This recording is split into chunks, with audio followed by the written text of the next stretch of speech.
ದಿಲೀಪ್ ಅವರೇ, ರಾಹುಲ್ ಗಾಂಧಿ ಅವರು ಕೆಲವು ದಾಖಲೆಗಳನ್ನ ಮುಂದಿಟ್ಟಿದ್ದಾರೆ. ಸುಮ್ಮನೆ ಮಾತಿನಲ್ಲಿ ಆರೋಪ ಮಾಡಿಲ್ಲ.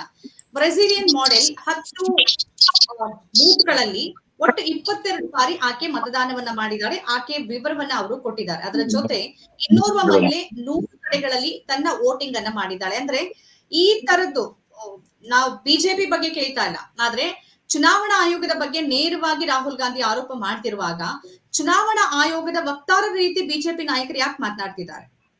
ನಾನು ಅದನ್ನೇ ಹೇಳಲಿಕ್ಕೆ ಬಂದೆ. ನಾನು ಇಲ್ಲಿ ಚುನಾವಣಾ ಆಯೋಗದ ಪರವಾಗಿ ಮಾತಾಡ್ಲಿಕ್ಕೆ ನಾನು ಚುನಾವಣಾ ಆಯೋಗದ ವಕ್ತಾರನಲ್ಲ. ಆದ್ರೂ ಸಹ ನಿಮ್ಮ ಪ್ರಶ್ನೆಗಳಿಗೆ, ಕೆಲವು ಪ್ರಶ್ನೆಗಳಿಗೆ ನಾನು ಉತ್ತರ ಕೊಡ್ತಕ್ಕಂಥ ಕೆಲಸವನ್ನ ಮಾಡ್ತೀನಿ. ಚುನಾವಣಾ ಆಯೋಗದ ಪ್ರಶ್ನೆನ ನೀವು ಚುನಾವಣಾ ಆಯೋಗದಲ್ಲೇ ಕೇಳಬೇಕು.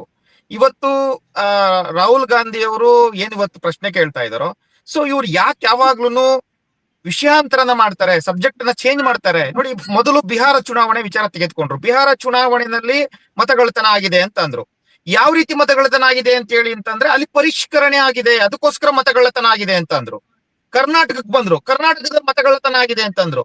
ಯಾವ ರೀತಿ ಮತಗಳ್ಳತನ ಆಗಿದೆ ರಾಹುಲ್ ಗಾಂಧಿ ಅವರಿಂದ? ಇಲ್ಲಿ ಪರಿಷ್ಕರಣೆ ಆಗಿಲ್ಲ, ಅದಕ್ಕೋಸ್ಕರ ಮತಗಳ್ಳತನ ಆಗಿದೆ. ಆದ್ರೆ ಇವ್ರು ಹೇಳೋ ಪ್ರಕಾರ ಮಹದೇವಪುರದಲ್ಲಿ ಒಂದೇ ಅಡ್ರೆಸ್ ನಲ್ಲಿ 80 ಮತಗಳಿದ್ದಾವೆ ಅಂತ ಅಂದ್ರು. ಸರಿ ಅಂತ ಹೇಳಿ ಅಲ್ಲಿ ಹೋಗಿ ರಿಯಾಲಿಟಿ ಚೆಕ್ ಆಯ್ತು. ನೀವು ಮೀಡಿಯಾದವರು ಹೋದ್ರಿ, ಎಲ್ಲರೂ ಹೋದ್ರಿ, ರಿಯಾಲಿಟಿ ಚೆಕ್ ಆಯ್ತು. ಸ್ವತಃ ಅಲ್ಲಿನ ಆ ಬಿಲ್ಡಿಂಗ್ ನ ಓನರು ಸ್ವತಃ ಕಾಂಗ್ರೆಸ್ ನ ಕಾರ್ಯಕರ್ತ ಮೀಡಿಯಾದಲ್ಲಿ ಬಂದು ನೇರವಾಗಿ ಮಾತನಾಡಿದ್ದಾರೆ. ಅವರ ನೀವು ಕ್ಲಿಪ್ಪಿಂಗ್ಸ್ ಅನ್ನ ಇವಾಗ್ಲೂ ಸಹ ನೋಡಬಹುದು. ನಾನೊಬ್ಬ ಕಾಂಗ್ರೆಸ್ ನ ಕಾರ್ಯಕರ್ತ ಇದ್ದೀನಿ, ನಾನು ಬಿಲ್ಡಿಂಗ್ ನಲ್ಲಿ 80 ಜನ ಇರೋ ಸತ್ಯ ಅಂತ ಹೇಳಿದ್ರು. ಮತ್ತೆ ಅದ್ರ ಜೊತೆಗೆ ಚುನಾವಣಾ ಆಯೋಗ ಹೇಳ್ತು, ಆಯ್ತು ನೀವೇನೋ ಒಂದು ಇವತ್ತು ಹೇಳ್ತಾ ಇದ್ದೀರಿ, ನೀವೇನೋ ಕಂಪ್ಲೇಂಟ್ ಮಾಡ್ತಾ ಇದ್ದೀರಿ, ದಯಮಾಡಿ ಅಫಿಡೇವಿಟ್ ಸಲ್ಲಿಸಿ. ನೀವೊಬ್ರು ಜವಾಬ್ದಾರಿತ ಸ್ಥಾನದಲ್ಲಿ ಇದ್ದೀರಿ, ಸಣ್ಣ ಪುಟ್ಟ ಅಲ್ಲ. ರಾಹುಲ್ ಗಾಂಧಿ ಈ ಒಂದು ಅತಿ ದೊಡ್ಡ ಇಡೀ ಪ್ರಪಂಚದ ಅತಿ ದೊಡ್ಡ ಪ್ರಜಾಪ್ರಭುತ್ವ ದೇಶದ ಒಂದು ವಿರೋಧ ಪಕ್ಷ ನಾಯಕರಿಂದ ಅಫಿಡೇವಿಟ್ ಸಲ್ಲಿಸಿ.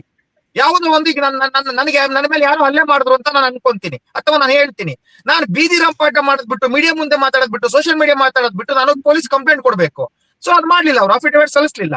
ಸುಪ್ರೀಂ ಕೋರ್ಟ್ ಹೇಳ್ತು ಬಿಹಾರ ಚುನಾವಣೆ ವಿಚಾರದಲ್ಲಿ, ನಿಮ್ಗೆ ಏನಾದ್ರೂ ಈ ವಿಚಾರದಲ್ಲಿ ನಿಮ್ಗೆ ಇದ್ರ ಬಗ್ಗೆ ಅನುಮಾನ ಇದ್ರೆ ದಯಮಾಡಿ ಕೇಸ್ಗಳನ್ನ ಕೊಡಿ, ಸಾಕ್ಷಿಯನ್ನ ಕೊಡಿ, ನಾವು ಕೇಸನ್ನ ದಾಖಲು ಮಾಡ್ತೀವಿ ಅಂತ ಅಂದ್ರು. ನಾನು ಇವಾಗ ಕಾಂಗ್ರೆಸ್ ವಕ್ತಾರನ್ನ ಮಾತನ್ನ ನಾನು ಕೇಳಿದೆ, ಸುಮೋಟೋ ಕೇಸನ್ನ ಹಾಕಬೇಕು ಸುಪ್ರೀಂ ಕೋರ್ಟ್ ಅಂತ. ಅಲ್ಲ ಸ್ವಾಮಿ, ಸುಮೋಟೋ ಕೇಸ್ ಯಾಕೆ ಹಾಕೊಬೇಕು ಸುಪ್ರೀಂ ಕೋರ್ಟ್? ನೀವು ಕಂಪ್ಲೇಂಟ್ ಕೊಡ್ರಲ್ಲ, ನಿಮ್ಮ ಹತ್ರ ಸಾಕ್ಷಿ ಇದೆಯಲ್ಲ, ನಿಮ್ಮ ಹತ್ರ ಸಾಕ್ಷಿ ಇದೆ, ನಿಮ್ಮ ಹತ್ರ ಪ್ರೂಫ್ ಇದೆ, ಚುನಾವಣಾ ಆಯೋಗ ತಪ್ಪು ಮಾಡಿಬಿಟ್ಟಿದೆ, ಚುನಾವಣಾ ಆಯೋಗ ಮತಚೋರಿ ಮಾಡಿಬಿಟ್ಟಿದೆ, ಇಷ್ಟೆಲ್ಲ ಮಾಡಿರ್ಬೇಕಾದ್ರೆ ಸಾಕ್ಷಿ ಇದೆಯಲ್ಲ, ನೀವು ಕಂಪ್ಲೇಂಟ್ ಕೊಡಿ, ಕೇಸ್ ಕೊಡಿ. ನೀವ್ ಯಾಕೆ ಕೇಸ್ ಕೊಡಕ್ ಆಗ್ತಾ ಇಲ್ಲ? ನಿಮ್ಮನ್ನ ಕಡಿತಾರೆ ಯಾರು? ಅಫಿಡೇವಿಟ್ ಸಲ್ಲಿಸಕ್ ಆಗ್ತಾ ಇಲ್ಲ.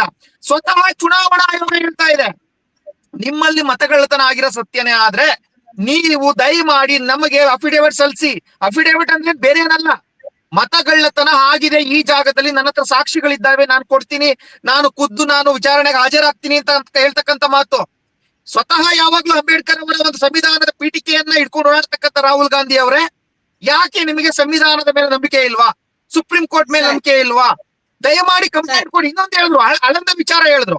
ಆಳಂದ ವಿಚಾರದಲ್ಲಿ, ಆಳಂದ ಮತಕ್ಷೇತ್ರದಲ್ಲಿ ಸುಮಾರು 6,000 ಮತಗಳನ್ನ ಡಿಲೀಟ್ ಮಾಡಲು ಪ್ರಯತ್ನ ಪಟ್ರು ಅಂತ ಇದೇ ಕಾಂಗ್ರೆಸ್ ಹೇಳ್ತಾ ಇದೆ. ಹೌದು, ಪಟ್ರು. ಸ್ವತಃ ಚುನಾವಣಾ ಆಯೋಗನು ಹೇಳಿದೆ. ಪಟ್ಟಿದ್ಯಾರು? ಒಂದು ಮತಕ್ಕೆ 80 ರೂಪಾಯಿಯನ್ನ ಚಾರ್ಜ್ ಮಾಡಿ ಅಲ್ಲಿ ಪ್ರಯತ್ನ ಪಟ್ಟಂತದ್ದು ಮೊಹಮ್ಮದ್ ಅಶ್ವಕ್ ಅಂತಕ್ಕಂಥ ವ್ಯಕ್ತಿ, ಮುಸಲ್ಮಾನ ವ್ಯಕ್ತಿ. ಮುಸಲ್ಮಾನರು ಯಾವತ್ತೂ ಸಹ ಪಾರಂಪರಿಕವಾಗಿ ಬಿಜೆಪಿ ವೋಟರ್ಸ್ ಅಲ್ವೇ ಅಲ್ಲ. First thing. ಸೆಕೆಂಡ್ ಥಿಂಗ್, ಅದ್ರ ಜೊತೆಗೆ ಚುನಾವಣಾ ಆಯೋಗ ಕ್ಲಿಯರ್ ಆಗಿ ಹೇಳಿದೆ, 6,000 ವೋಟ್ಗಳು ಬಂದಂತದ್ದು ಸತ್ಯ. ಒಂದೇ ನಾನು ಕ್ಲಿಯರ್ ಮಾಡ್ತಾ ಇದ್ದೀನಿ, 6,000 ವೋಟ್ ಬಂದಂತದ್ದು ಸತ್ಯ. ಆದ್ರೆ ಅದ್ರೊಳಗಡೆ 24 ಮತಗಳು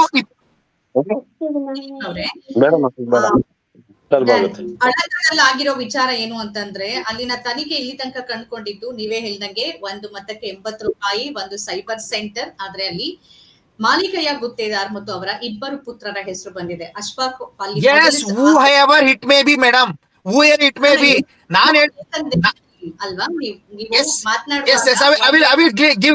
ಕ್ಲಾರಿಟಿ. ಆದ್ರೆ ಅಲ್ಲಿ ಚುನಾವಣಾ ಆಯೋಗ ನೇರವಾಗಿ ಹೇಳ್ತು, ಏನಂತ ಹೇಳ್ತು, ಬರೀ 6,018 ಅರ್ಜಿಗಳು ಬಂದಂತದ್ದು ಸತ್ಯ. ಆದ್ರೆ 6,018 ಅರ್ಜಿಗಳಲ್ಲಿ 24 ಅರ್ಜಿಗಳು ಮಾತ್ರ ಸತ್ಯ ಆಗಿದ್ದು, ಅವನು ಮಾತ್ರ ಅಪ್ರೂವಲ್ ಮಾಡಿ ಮಿಕ್ಕಿದನ್ನೆಲ್ಲ ರಿಜೆಕ್ಟ್ ಮಾಡಿದೀವಿ ಅಂತ ಹೇಳಿ ಚುನಾವಣಾ ಆಯೋಗ ನೇರವಾಗಿ ಹೇಳಿದೆ. ಪ್ರಯತ್ನ ನಡೆದಿದ್ ನಿಜ ಅಲ್ಲ ದಿಲೀಪ್ ಅವರೇ? ಮತವನ್ನ ಪ್ರಯತ್ನ ಪಡೆದಿದ್ದು ನಡೆದಿದ್ದು ನಿಜ ಅಂತ ಹೇಳಿ ಚುನಾವಣಾ ಆಯೋಗ ಒಪ್ಕೊಂಡಿದೆ. ಚುನಾವಣಾ ಆಯೋಗ ಒಪ್ಕೊಂಡಿದೆ.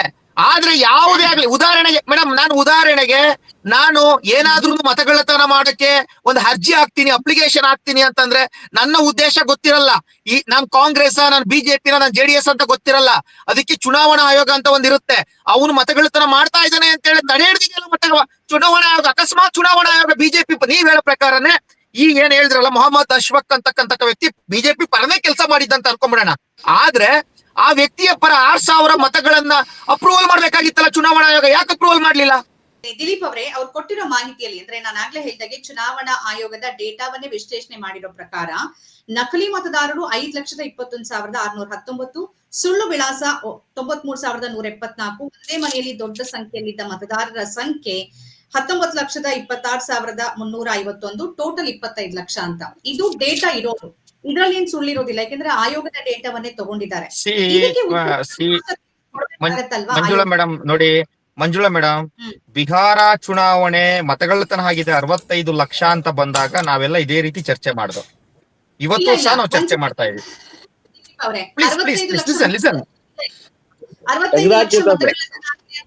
ಮತಗಳ್ಳತನ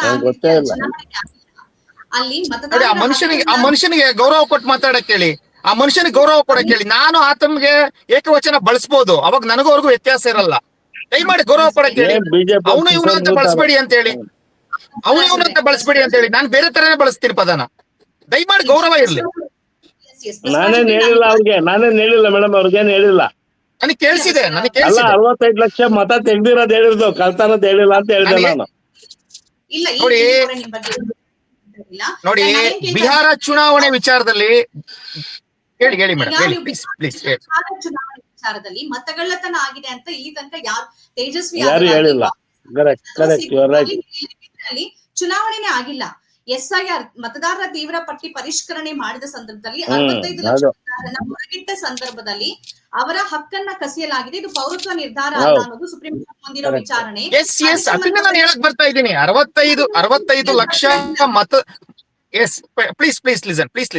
65 ಲಕ್ಷದ್ದು ಏನು ಆ ಮತದಾರ ಪಟ್ಟಿದ ಚರ್ಚೆ ನಡೀತಲ್ಲ, ಅವತ್ತೂ ಸಹ ಇದೇ ರೀತಿ ನಡೀತು. ಇಡೀ ದೇಶದಲ್ಲಿ ಮತಚೋರಿ ಆಗ್ಬಿಟ್ಟಿದೆ ಅಂತ ಚರ್ಚೆ ನಡೀತು. ಸತ್ಯ ಅಲ್ವಾ? ಇಲ್ಲ ಚರ್ಚೆ ನಡೀತು. ನಾನ್ ಮೀಡಿಯಾ ಡಿಬೇಟ್ ಹೋಗಿದ್ದೀನಿ. ಪ್ಲೀಸ್, ನಾನು ಮೀಡಿಯಾ ಡಿಬೇಟ್ ಹೋಗಿದ್ದೀನಿ. ನೀವು ಮಾಡಿದ್ರೆ ಗೊತ್ತಿಲ್ಲ, ನಾನು ಬೇರೆ ಮೀಡಿಯಾ ಡಿಬೇಟ್ ಹೋಗಿದ್ದೀನಿ. ಓಕೆನಾ? ಅವತ್ತು ಚರ್ಚೆ ನಡೀತು. ಅವತ್ತು ಸಹ ನಾವು ಏನ್ ಅನ್ಕೊಂಡಿದ್ದು, ಅವ್ರು 1 ಸೆಕೆಂಡ್ ನಂಗೆ ಅವಕಾಶ ಮಾಡ್ಕೊಟ್ಬಿಡಿ. ನೀವ್ ಯಾವ ಟಿವಿ ಡಿಬೇಟ್ ಹೋಗಿದ್ರಿ ಅಂತ ನನ್ಗೆ ಗೊತ್ತಿಲ್ಲ. ಬಿಹಾರದಲ್ಲಿ ಆಗ್ತಿತ್ತು SIR, ಅಲ್ಲಿ ಮೊದಲ ಹಂತದಲ್ಲಿ 65 ಲಕ್ಷ ಮತದಾರರನ್ನ ಹೊರಗಿಟ್ರು. ಆ ನಂತರದಲ್ಲಿ ಸುಮಾರು 21 ಲಕ್ಷ ಹೊಸ ಮತದಾರರನ್ನ ಸೇರ್ಪಡೆ ಮಾಡಿದ್ರು. ಅಂತಿಮ 65 ಲಕ್ಷ ಮತದಾರರು ಯಾರ್ಯಾರನ್ನ ಆಚೆ ಇಟ್ರು? 1 ಸೆಕೆಂಡ್ ಕೇಳಿ, ಅದು ಬೇರೆ ಚರ್ಚೆ. ಅಲ್ಲಿ ಮತಗಳ್ಳತನದ ಬಗ್ಗೆ ಚರ್ಚೆ ಬಂದಿಲ್ಲ. ನಾನು ಅದಕ್ಕೆ ಹೇಳಿದ್ದು. ಈಗ ಆಯ್ತು, 65 ಲಕ್ಷ ಆಯ್ತು ಮೇಡಮ್, ಆಯ್ತು, ಅದು ಮತಗಳ್ಳತನ ಅಲ್ಲ. 65 ಲಕ್ಷ ಮತಗಳನ್ನ ಆಚೆ ಇಟ್ಟಿದ್ದ ನೀವೇನಂತೀರಿ? ಅಲ್ಲ, ಅದು ಪರಿಷ್ಕರಣೆ, ಅದು ಕೋರ್ಟ್ ನ ಮುಂದೆ ಇದೆ, ಸುಪ್ರೀಂ ಕೋರ್ಟ್ ಮುಂದಿದೆ. ಅದಿನ್ನೂ ತೀರ್ಮಾನ ಆಗ್ಬೇಕಿದೆ. ಅದ್ರ ಬಗ್ಗೆ ನಾವು ಅದ್ರ ವಿರುದ್ಧವಾಗಿ ರಾಹುಲ್ ಗಾಂಧಿ ಅವ್ರು ಮಾತಾಡಿದ್ರಲ್ವಾ? ಮತಗಳ್ಳತನ ಅಂತ ಮಾತಾಡಿಲ್ಲ. ನಾವು ಇಲ್ಲಿ ಚರ್ಚೆ ಮಾಡ್ತಿರೋದು ಮತಗಳ್ಳತನದ ಬಗ್ಗೆ. ನೀವು ಅದ್ರ ಬಗ್ಗೆ ಮಾತಾಡಿ. ಆಯ್ತು, ರಾಹುಲ್ ಗಾಂಧಿ ಅವರು ಅವತ್ತು ಮಾತನಾಡಿದ 65 ಲಕ್ಷ ಪರಿಷ್ಕರಣೆಯ ಬಗ್ಗೆ ನಾನು ಹೇಳ್ತಾ ಇದ್ದೀನಿ. ಓಕೆನಾ? ಪರಿಷ್ಕರಣೆಯ ಬಗ್ಗೆ ಅವರು ಅವತ್ತು ಹೇಳಿದಾಗ ಪರಿಷ್ಕರಣೆ ಆಗ್ಬಿಟ್ಟಿದೆ, ಇದೇ ಚುನಾವಣಾ ಆಯೋಗ ಬೇಕು ಅಂತ ತೆಗೆದಾಕ್ಬಿಟ್ಟಿದ್ದಾರೆ ಅಂತೆಲ್ಲ ಹೇಳಿದ್ರು. ಅವತ್ತು ಚುನಾವಣಾ ಆಯೋಗ ಕ್ಲಿಯರ್ ಆಗಿ ಬಂದು ಹೇಳ್ತು, ಆ 65 ಲಕ್ಷದಲ್ಲಿ 22 ಲಕ್ಷ ಜನ ಸಾವಾಗಿದೆ, 36 ಲಕ್ಷ ಜನ ಮೈಗ್ರೆಂಟ್ಸ್ ಇದ್ದಾರೆ, 7 ಲಕ್ಷ ಜನ 2 ಕಡೆ ಇದ್ದಾರೆ, ತೆಗೆದಾಕಿದೀವಿ ಅಂತ ಹೇಳಿ ಡೀಟೇಲ್ಸ್ ಕೊಡ್ತು. ಸೊ ಇವತ್ತು ಒಂದು ಡೇಟಾ ರಿಲೀಸ್ ಮಾಡಿದ್ದಾರೆ, ಹೈಡ್ರೋಜನ್ ಬಾಂಬ್ ಹಾಕಿದ್ದಾರೆ, ಮತ್ತೊಂದು ಬಾಂಬ್ ಹಾಕಿದ್ದಾರೆ. ಅವ್ರು ಬಾಂಬ್ ಹಾಕ್ಲಿ, ರಾಹುಲ್ ಗಾಂಧಿ ಅವರನ್ನ ಬಾಂಬ್ ಹಾಕ್ಬೇಡಿ ಅಂತ ಹೇಳಲ್ಲ. ಸೊ ಅವ್ರ ಬಾಂಬ್ ಅಂತ ಪದ ಉಪಯೋಗಿಸಿರೋದ್ರೊಳಗೆ ಅರ್ಥ ಆಗುತ್ತೆ. ಸೊ ಈ ಬಾಂಬ್ ಅನ್ನ ಇದು ಹುಸಿ ಬಾಂಬ ಅಥವಾ ನಿಜವಾದ ಬಾಂಬ ಅಂತಕ್ಕಂಥದ್ದನ್ನ ಕ್ಲಾರಿಟಿ ಕೊಡ್ಬೇಕಾಗಿರೋದು ಯಾರು? ಚುನಾವಣಾ ಆಯೋಗ. ನಾನು ಚುನಾವಣಾ ಆಯೋಗದ ವಕ್ತಾರನಲ್ಲ. ಚುನಾವಣಾ ಆಯೋಗ ಅದಕ್ಕೆ ಕ್ಲಾರಿಟಿ ಕೊಡ್ತದೆ. ಇನ್ನೊಂದ್ 2-3 ದಿವಸ ಕ್ಲಾರಿಟಿ ಕೊಡ್ಬಹುದು. ಆದ್ರೆ ನಾವ್ ಇವತ್ತು ಮಾತನಾಡ್ಲಿಕ್ಕೆ ಕೊಟ್ಟಿರ್ತಕ್ಕಂಥದ್ದು, ಇವ್ರು ಹೇಳ್ತಿರ್ತಕ್ಕಂಥದ್ದು 3.5 ಲಕ್ಷ 2 ಡಬಲ್ ಸೈಡ್ ಇದ್ದಾರೆ, ಪರಿಷ್ಕರಣೆ ಆಗಿಲ್ಲ ಅಂತ ಹೇಳ್ತಿದ್ದಾರೆ. 93,174 ಮನೆ ಸಂಖ್ಯೆ 0 ಅಂತ ಇದೆ ಅಂತ ಹೇಳ್ತಿದ್ದಾರೆ. ನಾನು ಈ 0 ಬಗ್ಗೆ ಮಾತನಾಡ್ತೀನಿ ಮೇಡಮ್. ಇವತ್ತು ನೀವು ನಮ್ದು ಇಡೀ ದೇಶ ಹಳ್ಳಿಗಳ ರಾಜ್ಯ. ನೀವು ಯಾವುದೇ ಹಳ್ಳಿಗೆ ಹೋಗ್ರಿ, ಒಂದ್ ಹಳ್ಳಿನಲ್ಲಿ 10 ಮನೆ ಇರುತ್ತೆ, 15 ಮನೆ ಇರುತ್ತೆ. ನನ್ನ ಊರು ಕುಣಿಗಲ್ ತಾಲೂಕು ಒಂದು ಸಣ್ಣ ತರೇದುಕುಪ್ಪೆ ತೊರೆಹಳ್ಳಿ ಪಾಳ್ಯ ಅಂತ ಗ್ರಾಮ ಮೇಡಮ್. ನಮ್ಮ ಊರಿನಲ್ಲಿ 13 ಮನೆ ಇದೆ. ಒಂದು ಮನೆಗೂ ಸಹ ನಂಬರ್ ಇಲ್ಲ, ಮನೆ ನಂಬರ್ ಇಲ್ಲ. ನಾನು ಒಂದು ಕ್ಯೂರಿಯಾಸಿಟಿಗೋಸ್ಕರ ಮತದಾರ ಪಟ್ಟಿಯನ್ನು ತೆಗೆದು ನೋಡಿದೆ. ನಮ್ಮ ಊರಿನ ಪ್ರತಿಯೊಂದು ಮನೆಗೂ ಸಹ 0 ಅಂತ ಕೊಟ್ಟಿದ್ದಾರೆ. So frankly I am saying, ಯಾಕೆ ಅಂತಂದ್ರೆ ಯಾವ್ದು ಎಲ್ಲ ಜೋಪಡಿ ಮನೆಗಳಿರ್ತವೆ, ಇನ್ನೊಂದು ಮನೆಗಳಿರ್ತವೆ, ಮಾಳಿಗೆ ಮನೆಗಳಿರ್ತವೆ, ಯಾರಿಗೂ ನಂಬರ್ ಕೊಟ್ಟಿರಲ್ಲ. ಇಟ್ ಮೇ ಬಿ ಏನಾದ್ರು ಅದು ತಪ್ಪಾಗಿದ್ರೆ ಅದನ್ನ ಅವರು ಈಗ ತಪ್ಪಾಗಿದ್ರೆ ಏನ್ ಮಾಡ್ಬೇಕು? ಸಂವಿಧಾನಾತ್ಮಕವಾಗಿ ಹೋರಾಟ ಮಾಡ್ಬೇಕು. ರಾಹುಲ್ ಗಾಂಧಿ ಸಣ್ಣ ಪುಟ್ಟ ವ್ಯಕ್ತಿ ಅಲ್ಲ, ದಿಲೀಪ್ ತರ ಅಥವಾ ಮಂಜುಳಾ ಅವ್ರ ತರ ಸಾಮಾನ್ಯ ವ್ಯಕ್ತಿ ಅಲ್ಲ. ಸಂವಿಧಾನಾತ್ಮಕವಾಗಿ ಈ ದೇಶದ ಅತಿ ದೊಡ್ಡ ದೇಶದ ಒಬ್ಬ ವಿರೋಧ ಪಕ್ಷದ ನಾಯಕ. ಸುಪ್ರೀಂ ಕೋರ್ಟ್ ನೇರವಾಗಿ ಹೇಳ್ತಾ ಇದೆ, ನಿಮ್ಮ ಹತ್ರ ಸಾಕ್ಷಿ ಇದ್ರೆ ಕೊಡಿ ನಮ್ಗೆ ಅಂತ ಹೇಳಿ. ಕೊಡ್ಲಿಕ್ಕೆ ರೆಡಿ ಇಲ್ಲ. ನನ್ಗೊಂದು ನಿಮಿಷ ಟೈಮ್ ಕೊಡಿ ಮೇಡಮ್. ಈಗ ನಾನು ಚುನಾವಣಾ ಆಯೋಗದ ವಿಚಾರ ಮಾತಾಡಲ್ಲ, ನಾನು ಅದು ವಕ್ತಾರಿಕೆ ಅಲ್ಲ. ಆದ್ರೆ ಇವರು ಇಷ್ಟೊಂದು ನಿಷ್ಪಕ್ಷಪಾತವಾಗಿ ನಾವ್ ಯಾವುದೇ ರೀತಿ ತಪ್ಪು ಮಾಡ್ತಾ ಇಲ್ಲ, ಸತ್ಯ ಹರಿಶ್ಚಂದ್ರನ ಮೊಮ್ಮಕ್ಕಳು ಅಂತ ಮಾತನಾಡ್ತಾರಲ್ಲ ರಾಹುಲ್ ಗಾಂಧಿ ಅವರು. ಇಂದಿರಾ ಗಾಂಧಿ ಅವರು, ರಾಜೀವ್ ಗಾಂಧಿ ಅವರು ಮತ್ತೆ ಸೋನಿಯಾ ಗಾಂಧಿ ಅವರು, ಇವ್ರ ವಿಚಾರವನ್ನ ನಾನು ಮಾತಾಡ್ಲಿಕ್ಕೆ 1 ನಿಮಿಷ ಅವಕಾಶ ಮಾಡ್ಕೊಡ್ಬೇಕು ದಯಮಾಡಿ. ಇದೇ ಸೋನಿಯಾ ಗಾಂಧಿ ಅವರು 1983ರಲ್ಲಿ ಪೌರತ್ವ ಸಿಗುತ್ತೆ, ಈ ದೇಶದ ಪೌರತ್ವ ಸಿಗುತ್ತೆ. ನಮ್ಮ ಪೌರತ್ವ ಕಾಯ್ದೆಯ ಪ್ರಕಾರ ಯಾವ ಮನುಷ್ಯನಿಗೆ ಈ ದೇಶಕ್ಕೆ ಪೌರತ್ವ ಸಿಗುತ್ತೋ ಆತ ಮಾತ್ರ ಮತ ಹಾಕ್ಲಿಕ್ಕೆ ಅಧಿಕಾರ ಇರ್ತಕ್ಕಂಥದ್ದು. ಆದ್ರೆ ಇವ್ರು 1980ರಿಂದಲೇ ಮತ ಹಾಕ್ಲಿಕ್ಕೆ ಸ್ಟಾರ್ಟ್ ಮಾಡ್ತಾರೆ. 80, 81, 82 82ನೇ ಇಸ್ವಿನಲ್ಲಿ ಆಕ್ಷೇಪಣೆ ಸಲ್ಲಿಸಿದಾಗ ರದ್ದು ಮಾಡ್ತಾರೆ. ಹೌದಾ? ಹಾಗಾದ್ರೆ ಮತ ಚೋರಿ ಮಾಡಿದವ್ರು ಯಾರು?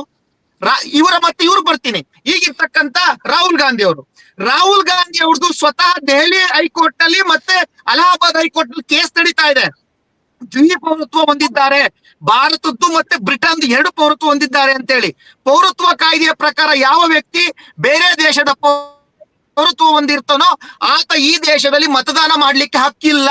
ಮತ್ತೆ ಸ್ವತಃ ಇವರ ಇಂದಿರಾ ಗಾಂಧಿ ಅವರು ಸಹ 1971ನೇ ಇಸ್ವಿನಲ್ಲಿ ಮತ ಚೋರಿ ಮಾಡಿದ್ದಾರೆ ಅಂತೇಳಿ ಅಲಹಾಬಾದ್ ಹೈಕೋರ್ಟ್ ನಲ್ಲಿ ಆಕ್ಷೇಪಣೆ ಸಲ್ಲಿಸಿ 1975ರಲ್ಲಿ ಇದು ಸತ್ಯ ಅಂತೇಳಿ ಅಲಹಾಬಾದ್ ಹೈಕೋರ್ಟ್ ಅವರನ್ನ ಕಿತ್ತು ಬಿಸಾಕತ್ತೆ, ಅವ್ರನ್ನ ಅನೂರ್ಜಿತಗೊಳಿಸುತ್ತೆ.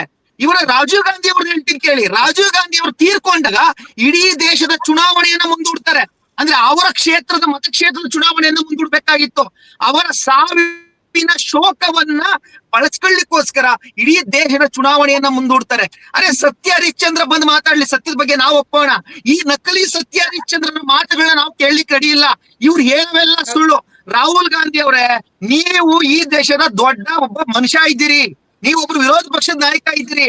ನೀವು ಸುಮ್ನೆ ನನ್ಗೆ ಯಾರೋ ಹೊಡೆದ್ಬಿಟ್ಟ, ನನ್ ಕಪ್ಪಾಳಿ ಕೊಡ್ದ್ಬಿಟ್ಟ, ನನ್ ಕೊಲೆ ಮಾಡ್ಲಿಕ್ಕೆ ಬಂದ ಅಂದ್ರೆ ಯಾರು ನಂಬೋದಿಲ್ಲ. ಸುಪ್ರೀಂ ಕೋರ್ಟ್ ಕೇಸ್ ಕೊಡಿ, ಒಂದು ಅಫಿಡೇವಿಟ್ ಸಲ್ಲಿಸಿ ಅಂತ ಕೇಳ್ತಾ ಇದೀವಲ್ಲ, ಇದನ್ನ ಮಾಡ್ಲಿಕ್ಕೆ ಪ್ರಾಬ್ಲಮ್ ನಿಮ್ಗೆ?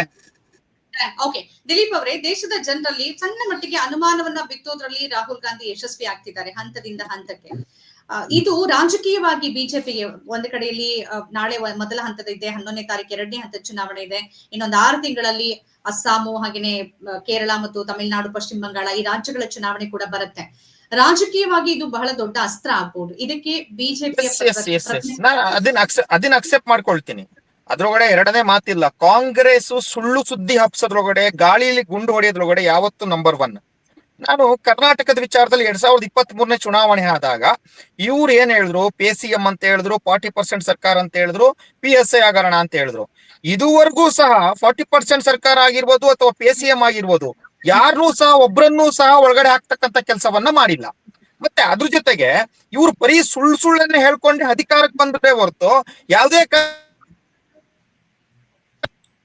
ಕೆಲಸವನ್ನ ಇದುವರೆಗೂ ಸಹ ಮಾಡ್ಲಿಲ್ಲ.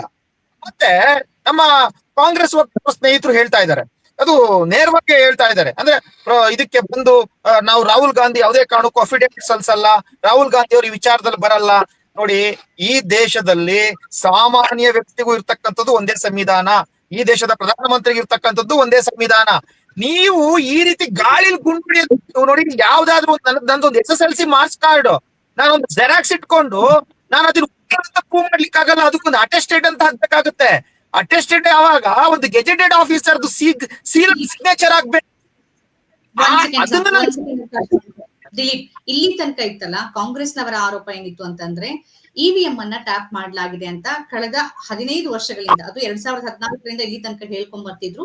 ಅದಕ್ಕೊಂದು ಆಧಾರ ಇರ್ಲಿಲ್ಲ. ಸುಪ್ರೀಂ ಕೋರ್ಟ್ ಕೂಡ ಅದನ್ನ ಪ್ರೂವ್ ಮಾಡಿ ಅಥವಾ ನಮ್ಗೆ ಏನಾದ್ರು ದಾಖಲೆ ಕೊಡಿ ಅಂತ ಕೇಳ್ತು. ಹಾಗಾಗಿ ಅದನ್ನ ನೀವು ಗಾಳಿಯಲ್ಲಿ ಗುಂಡು ಹೊಡೆಯೋದು ಅಂತಂದ್ರೆ ಖಂಡಿತ ಒಪ್ಕೊಳ್ಬಹುದು. ಆದ್ರೆ ಅವರೀಗ ದೇಶದ ಜನರ ಮುಂದಿಟ್ಟಿರುವ ಡೇಟಾ ಗಾಳಿಯಲ್ಲಿ ಗುಂಡು ಹೊಡೆದಿದ್ದಾರೆ. ಅದು ಎಲೆಕ್ಷನ್ ಕಮಿಷನ್ ಡೇಟಾಗಳನ್ನೇ ತಗೊಂಡು ಅದನ್ನ ಅನಲೈಸ್ ಮಾಡಿ ಇಟ್ಟಿರೋದು. ಅದಕ್ಕೊಂದು ಸ್ಪಷ್ಟವಾದ ಉತ್ತರ ಆಯೋಗ ಕೊಡ್ಲೇಬೇಕಾಗತ್ತೆ. ಅದು ಗಾಳಿಯಲ್ಲಿ ಗುಂಡು ಹೊಡೆದಿರೋದಲ್ಲ, ಡೇಟಾ ಇದೆ ಸರ್. ಕಾಂಗ್ರೆಸ್ ಅವ್ರಿಗೆ ಸುಪ್ರೀಂ ಕೋರ್ಟ್ ಮೇಲೆ ನಂಬಿಕೆ ಇಲ್ವಾ? ಒಂದು ಆಯ್ತು, ಇವರಿಗೆ ಚುನಾವಣಾ ಆಯೋಗ ಬಿಜೆಪಿಯ ಕೈಗೊಂಬೆ. ನರೇಂದ್ರ ಮೋದಿ ಹೇಳ್ದಂಗೆ ಚುನಾವಣಾ ಆಯೋಗ ಕೇಳುತ್ತೆ, ಇಷ್ಟು ಕೋಟಿ ಜನ ಡಿಲೀಟ್ ಮಾಡ್ಬೇಕು ಅಂತ ಅಂದ್ರೆ ಮಾಡ್ಬಿಡ್ತಾರೆ. ಇವ್ರು ಹೇಳ್ಬೋದು. ಆದ್ರೆ ಇವ್ರಿಗೆ ಚುನಾವಣಾ ಆಯೋಗದ ಮೇಲೆ ನಂಬಿಕೆ ಇಲ್ಲ ಅಂತಂದ್ರೆ ಈ ದೇಶದ ಅತ್ಯುನ್ನತವಾದ ಒಂದು ನ್ಯಾಯಾಂಗ ವ್ಯವಸ್ಥೆ ಸುಪ್ರೀಂ ಕೋರ್ಟ್ ನಂಬಿಕೆ ಇಲ್ವಾ? ಸುಪ್ರೀಂ ಕೋರ್ಟ್ ನೇರವಾಗಿ ಹೇಳ್ತಾ ಇದೆ, ಸಾಕ್ಷಿ ಇದ್ರೆ ಕೊಡಿ, ನಾವು ಆ ಸಾಕ್ಷಿಯನ್ನ ಇಟ್ಕೊಂಡು ನಾವು ಕಾನೂನು ತಗೊಳ್ತೀವಿ. ಸುಪ್ರೀಂ ಕೋರ್ಟ್ ಹೇಳ್ತಾ ಇದ್ರು ಸಹ ಯಾಕೆ ಒಂದೇ ಒಂದು ಪಿಟಿಷನ್ ಅನ್ನ ರಾಹುಲ್ ಗಾಂಧಿ ಅವರು ಫೈಲ್ ಮಾಡ್ತಕ್ಕಂತ ಧೈರ್ಯವನ್ನ ತೋರಿಸ್ತಾ ಇಲ್ಲ? ಅಂದ್ರೆ ಇದೊಂದೇ ಕೆಲಸ. ಒಂದ್ ಸೆಕೆಂಡ್, ಇವತ್ತು ZZ ಅನ್ನ ಇವತ್ತು ಉಲ್ಲೇಖ ಮಾಡ್ತಾರೆ. ಮತ್ತೆ ಕಾಂಗ್ರೆಸ್ ವಕ್ತಾರರು ಸಹ ಬೇರೆ ದೇಶದ ರೀತಿ ಇಲ್ಲಿ ಕ್ರಾಂತಿ ಆಗ್ತಕ್ಕಂತ ಅವಶ್ಯಕತೆ ಇದೆ ಅಂತ ಹೇಳಿ ಒಂದು ಲೈವ್ ಡಿಬೇಟ್ ನಲ್ಲಿ ಹೇಳ್ತಾರೆ. ಇವರ ಉದ್ದೇಶ ಇಷ್ಟೇ, ಈ ದೇಶದಲ್ಲಿ ಗಲಭೆ ಎದುರಿಸಬೇಕು, ಈ ದೇಶದಲ್ಲಿ ಶಾಂತಿಯನ್ನ ಕದ್ದಬೇಕು, ಸೃಷ್ಟಿ ಮಾಡಬೇಕು, ಭಯೋತ್ಪಾದಕತೆಯನ್ನು ಹೆಚ್ಚಿಸಬೇಕು ಅಂತಕ್ಕಂಥದ್ದೇ ಇವ್ರ ಉದ್ದೇಶ. ಒಬ್ಬ ಜವಾಬ್ದಾರಿಯುತ ಸ್ಥಾನದಲ್ಲಿ ಇಟ್ಕೊಂಡು ಈ ದೇಶದ ಒಬ್ಬ ವಿರೋಧ ಪಕ್ಷ ನಾಯಕನಾಗಿದ್ದುಕೊಂಡು ZZ ಬಗ್ಗೆ ಮಾತನಾಡ್ತಾರೆ. ಸ್ವಾಮಿ, ನಿಮ್ಮ ಈ ZZ ಯಾವೂ ಸಹ ಆಗೋದಿಲ್ಲ. ಯಾಕೆ ಅಂದ್ರೆ ಈ ದೇಶದಲ್ಲಿ ನಿಮ್ಮ ಈ ಷಡ್ಯಂತ್ರದ ವಿರುದ್ಧವಾಗಿ ಡಾಕ್ಟರ್ ಬಾಬಾ ಸಾಹೇಬ್ ಅಂಬೇಡ್ಕರ್ ಕೊಟ್ಟಿರ್ತಕ್ಕಂಥ ಸಂವಿಧಾನ ಇದೆ, ಸುಪ್ರೀಂ ಕೋರ್ಟ್ ನ್ಯಾಯಾಂಗ ವ್ಯವಸ್ಥೆ ಇದೆ. ಮಾಡ್ಲಿಕ್ಕೆ ನಾಟಕಗಳನ್ನ ನಿಲ್ಲಿಸಿ ನಿಮ್ಮ ಬಗ್ಗೆ ಮಾತಾಡಿ. ನಿಜವಾಗ್ಲೂ ಹೌದು, ಭಾರತದಲ್ಲಿ ಈ ಸಂವಿಧಾನ ಇರೋ ತನಕ, ಗಾಂಧಿ ಮತ್ತು ಅಂಬೇಡ್ಕರ್ ಅವರ ಆಶಯಗಳಿರೋ ತನಕ ಆ ತರದ್ ಏನು ಆಗೋದಿಲ್ಲ. ಆ ಹೋಪ್ ನಮಗೂ ಕೂಡ ಇದೆ. ಒಂದು ಅಫಿಡೇವಿಟ್ ಸಲ್ಲಿಸೋ ವಿಚಾರ ಚರ್ಚೆ ಆಗ್ತಾ ಇದೆ. ಒಂದು ರಾಹುಲ್ ಗಾಂಧಿ ಅವರ ಆರೋಪ ಮಾಡ್ತಿದ್ದಾರೆ, ಅದಕ್ಕೆ ಚುನಾವಣಾ ಆಯೋಗ ಉತ್ತರ ಕೊಡುತ್ತೆ. ಆದ್ರೆ ಯಾಕೆ ಅಫಿಡೇವಿಟ್ ಸಲ್ಲಿಸಿ ಅಂತ ಕೇಳ್ತಾ ಇದೀವಿ ಅಂತ ಅಂದ್ರೆ, ಅಕಸ್ಮಾತ್ ರಾಹುಲ್ ಗಾಂಧಿ ಅವರ ಒಂದು ಈ ಆರೋಪ ಸತ್ಯನೇ ಆಗಿದ್ರೆ ಅದನ್ನ ಕಾನೂನಾತ್ಮಕವಾಗಿ ಹೋರಾಟ ಮಾಡಿ ಚುನಾವಣಾ ಆಯೋಗದ ವಿರುದ್ಧವಾಗಿ ದೊಡ್ಡ ಹೋರಾಟ ಮಾಡ್ಬೇಕು ಅಂತಂದ್ರೆ, ಸುಪ್ರೀಂ ಕೋರ್ಟ್ ಅಂತ ಒಂದು ದೊಡ್ಡ ನ್ಯಾಯಾಲಯ ಬರಬೇಕು ಅಂತಂದ್ರೆ ಇವ್ರು ಅಫಿಡೇವಿಟ್ ಸಲ್ಲಿಸಬೇಕು. ಇವ್ರು ಬರೀ ಆರೋಪ, ಅವ್ರ ಉತ್ತರ, ಆರೋಪ ಉತ್ತರ, ಇಷ್ಟೇ. ಲೀಗಲ್ ಟರ್ಮ್ಸ್ ಆಗೋದಿಲ್ಲ.